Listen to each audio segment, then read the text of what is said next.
Olá, amigos. Tudo bem com vocês? Muito legal ter você aqui de novo com a gente. Quero aproveitar para falar com vocês um pouquinho de sociologia. Já tem um tempo que a gente não fala de sociologia, né? E o nosso compromisso é história, filosofia e sociologia. Então eu queria falar rapidamente com vocês sobre um assunto que é bastante interessante, que inclusive esse ano apareceu, né, na redação do Enem, né, que é indústria cultural, especificamente indústria cultural no Brasil, né? O tema da redação do Enem foi cinema, né? Cinema no Brasil. Então tem a ver com indústria cultural. Pois é, gente. Em primeiro lugar, a gente precisa definir aqui, né, do ponto de vista aí, digamos, antropológico ou sociológico, o que vem a ser indústria cultural. Né? O que é indústria cultural? O que significa essa expressão? Gente, indústria cultural é aquele tipo de indústria que produz entretenimento, diversão, não é? Só que é aquela indústria que produz entretenimento ou diversão em grande escala, né? Para atingir muita gente, correto? É aquele tipo de entretenimento de massa, tá? Exemplos de indústria cultural, né, de instrumentos da indústria cultural, ou mecanismos da indústria cultural, ou produtos da indústria cultural, seria melhor dizer assim. Né? A televisão, que evidentemente, né, é o maior veículo aí de comunicação de massa. O rádio, a gente pode colocar também a música, o cinema, o teatro, tá? A internet. Tudo isso é exemplo de indústria cultural, tá ok? E eu estava falando com vocês no início sobre indústria cultural, especificamente no Brasil. Tá? Quando teve origem a indústria cultural brasileira? A indústria cultural no Brasil, gente, ela surgiu nos anos 1920. A indústria cultural, ela teve início no Brasil com o rádio, tá? Pois é, com o rádio, nos anos 1920. As primeiras emissoras de rádio criadas no Brasil, elas foram criadas a partir da iniciativa de particulares. Pessoas que tinham uma condição financeira melhor, classe média, etc., classes mais altas, que até tinham o rádio, mas, né, adquiriam em viagens ao exterior, mas não tinham como utilizá-lo. Então essas pessoas se reuniram, criaram os chamados clubes do rádio, né, e assim nós tivemos início digamos assim, a era do rádio no Brasil. Né? No começo, evidentemente, a coisa foi um pouquinho difícil, né? As transmissões, as antenas eram poucas, e o pessoal tinha que custear do próprio bolso, esses chamados amigos do rádio, né? O clube, chamavam de clube dos amigos do rádio. Tá? E a programação era uma programação assim um pouco elitizada, né? Eles botavam ópera, programas científicos, coisa que assim realmente não era de, né, grande interesse da grande maioria da população.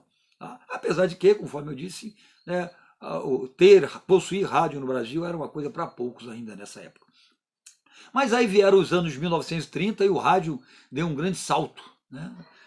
As transmissões de rádio evoluíram muito. Em 1930, é bom lembrar, Vargas assumiu o poder e ele teve aquela grande sacada, né, de usar o rádio para promover o seu governo. Ele era populista, todo mundo sabe disso, então ele apoiou muito, né, o rádio, né, o crescimento do rádio, ele investiu no rádio, e aí a coisa se popularizou. Né? Ele permitiu a publicidade no rádio, isso foi fundamental, a publicidade. Então, assim, o número de aparelhos aumentou, aquilo virou realmente né, uma febre. Né? O rádio tinha, nos anos 1930, um papel tão decisivo, tão importante quanto a televisão tinha hoje em dia. As pessoas sentavam, as famílias sentavam na sala para ouvir, né, o rádio. Né? Na época da Segunda Guerra, então teve um papel fundamental. Tá? Posteriormente, nós tivemos assim nessa evolução da indústria cultural, nos anos 1950, o surgimento da televisão. Né? O primeiro canal de televisão no Brasil foi a rede Tupi, né? Que pertenceu ao Assis Chateaubriand, que era um jornalista brasileiro, né? que tinham a rede de jornais, tinha emissoras de rádio, e resolveu investir em televisão. Tá? Foi assim uma coisa complicada, ele teve que importar profissionais de lá de fora, porque aqui no Brasil, né, não tinha gente assim qualificada, técnicos, etc. Em termos de programação, a coisa também foi um pouco complexa, eles tiveram que, né, fazer com que o pessoal de radionovela, por exemplo, pessoal que trabalhava, locutores de rádio, migrassem para a televisão. Então até o rádio experimentou uma certa baqueada. Então a televisão, né, ela surge aí nos anos 1950, depois vai evoluindo, 1960, o 64, o regime, né, militar começa no Brasil e os militares investem pesado, né, em televisão, porque queriam fazer a propaganda, a promoção do regime. Então a televisão, né, viveu assim um grande avanço com transmissões via satélite. Então o regime militar no Brasil soube utilizar bastante, né, a televisão como um veículo de integração do Brasil, de vender a revolução, né, de 64. Então isso realmente os caras foram importantes nesse sentido. Tá? Aí depois como é que a coisa evoluiu depois da televisão? Né? Depois da televisão a gente vai ter assim, nos anos 1990, aí vem a internet, né?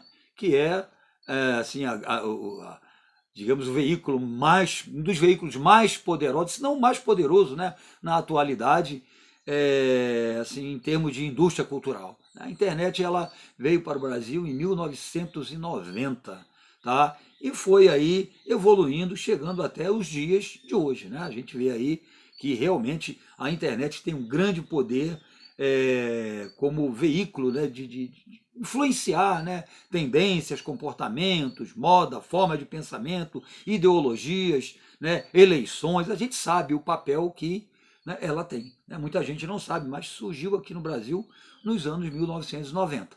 Tá ok? Então, assim, a gente teve 3 grandes momentos da indústria cultural no Brasil. Você deve estar se perguntando, mas e o cinema, onde é que entra? O teatro, onde é que entra? Né? É que, na verdade, esses 2 instrumentos, né, tanto o teatro quanto o cinema, ainda não representam no Brasil veículos tão poderosos assim, né, de indústria cultural, né, indústria cultural de massa, tá? Mas tem um peso significativo. O cinema ainda se ressente de investimentos, de apoio, né, por parte do governo. A gente está vendo aí, né, o que está acontecendo nesse governo atual.